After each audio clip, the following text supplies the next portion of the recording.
Voilà une plateforme de la société civile ivoirienne qui regroupe plus de 35 ONG, associations et mouvements. Voilà, il est à notre compagnie pour parler de réconciliation nationale. Votre opinion concernant, que dis-je, cette entreprise gigantesque qui est comme bâtie une tour de Babel parce que les ouvriers ne sont pas disposés au travail. Vous avez l'antenne.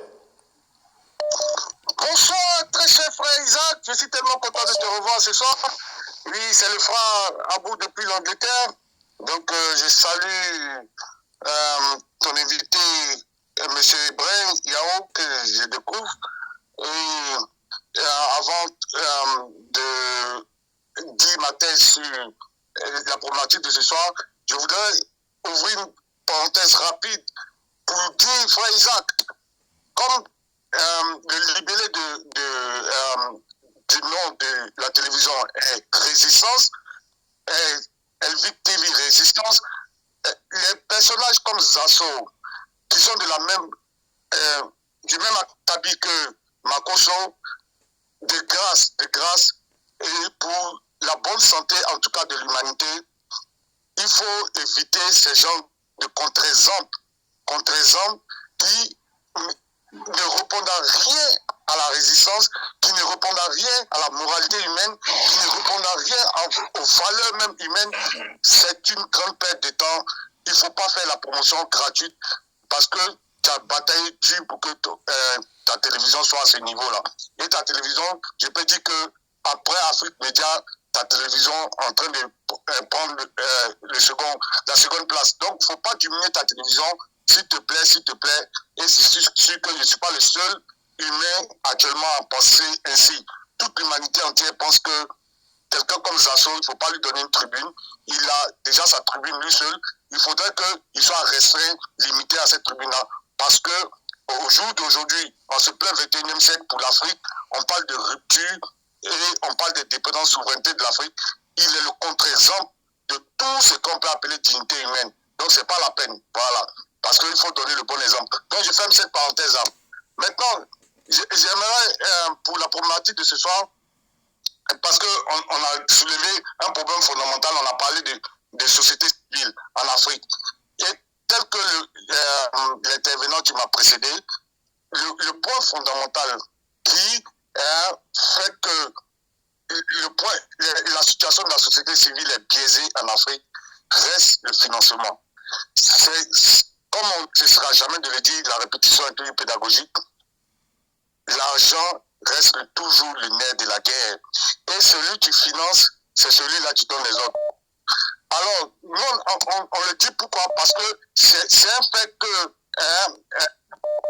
c'est quand même truc, comme on appelle ça même, récurrent en Afrique. Parce que le système est fait de telle sorte que la société civile ne peut pas s'autofinancer. Alors qu'on doit regarder ce côté-là. Et justement, puisqu'ils ne peuvent pas s'autofinancer, ils sont obligés de faire appel à des soutiens. Et le plus souvent, les soutiens-là viennent justement de ceux dont on veut s'affranchir. On veut s'affranchir de la France et ses alliés, c'est toujours les mêmes occidentaux, que ça vient des États-Unis, que ça vient, tout comme on appelle ça même, des lobbies judéo-chrétiens, que ça vient des lobbies, de n'importe quel lobby étranger en dehors de l'Afrique. C'est toujours, même quand ça vient de certaines ONG africaines, quand on voit effet networking, quand on essaie de tracer, toujours est-il que les premiers soutiens viennent de l'Occident. Et c'est ce qui rend l'équation difficile. Alors, moi je me suis dit que ma solution que j'apporte à cela, c'est qu'on doit créer un lobby panafricaniste. Le lobby panafricaniste va faire intervenir les panafricanistes qui sont par exemple industriels, qui ont déjà des sociétés qui marchent, des sportifs, comme Kémy Séba a essayé ce modèle-là. Il a utilisé ses amis sportifs avec lesquels il a grandi, qui le sponsorisent, et il a pu créer quelques industries qui font qu'il est devenu autonome. Parce que tant que les ONG n'auront pas l'autonomie, alors ça sera difficile pour eux d'avoir leur place en Afrique. les gens vont toujours les soupçonner d'être partisans. Parce que quand on essaie de tracer un peu ce qui fait vivre l'ONG, on trouve de l'argent qui vient de certaines entités. Ces entités-là même qui supportent les présidents qui sont en place. Donc, l'équation est compliquée. On se dit, mais quand tu n'es pas autonome, tu ne peux pas dire les vérités. Ce doit d'être dit aux gens qui sont au pouvoir. Parce que si, par exemple, les États-Unis sont derrière le financement, ou la France sont derrière le financement, il y aura des limitations aux prises de position. Parce qu'à un moment ou l'autre, ils vont faire intervenir ton financier va dire, bon, pas la tête, calme-toi, il ne faut pas aller trop truc. Parce qu'on a vu, quand, par exemple, un truc comme on appelle ça, l'intervenant a dit qu'on a appelé toutes les ONG et à sa grande stupéfaction, il a vu que c'était les généraux qui étaient là et on leur a donné des ordres. On leur a dit telle ONG ira dans telle zone, telle autre. Donc on comprend que à la fin, il faut toujours valoir leurs droits parce qu'ils savent qu'ils ont été au début du financement.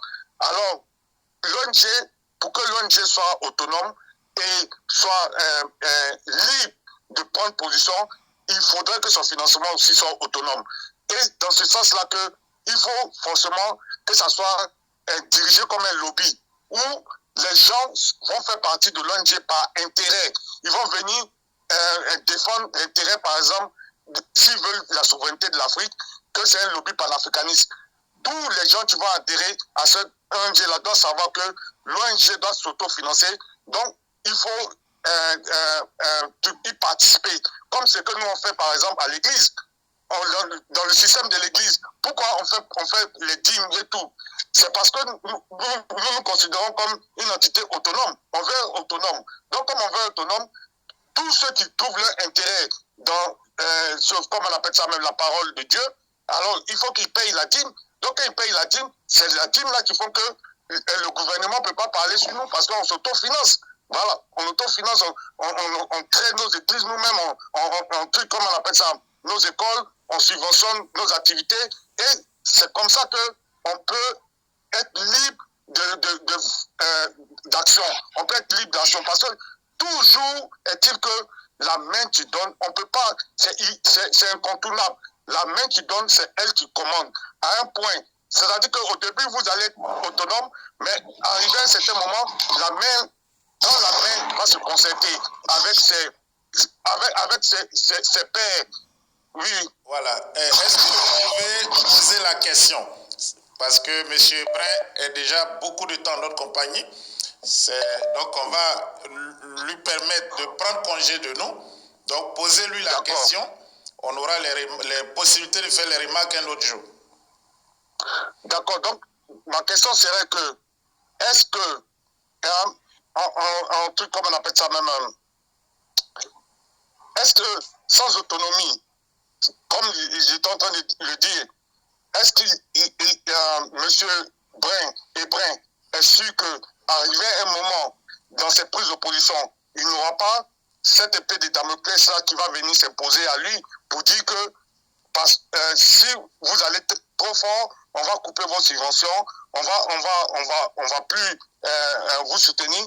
Il faut un truc comme on appelle ça même limiter vos trucs comme on appelle ça même.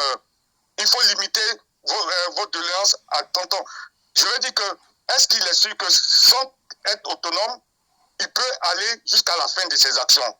Est-ce que ces actions ne vont pas connaître une certaine limitation à un certain moment? Voilà. Merci beaucoup, frère Abou. Merci. Oui. Donc, c'est la dernière question. Monsieur Brin.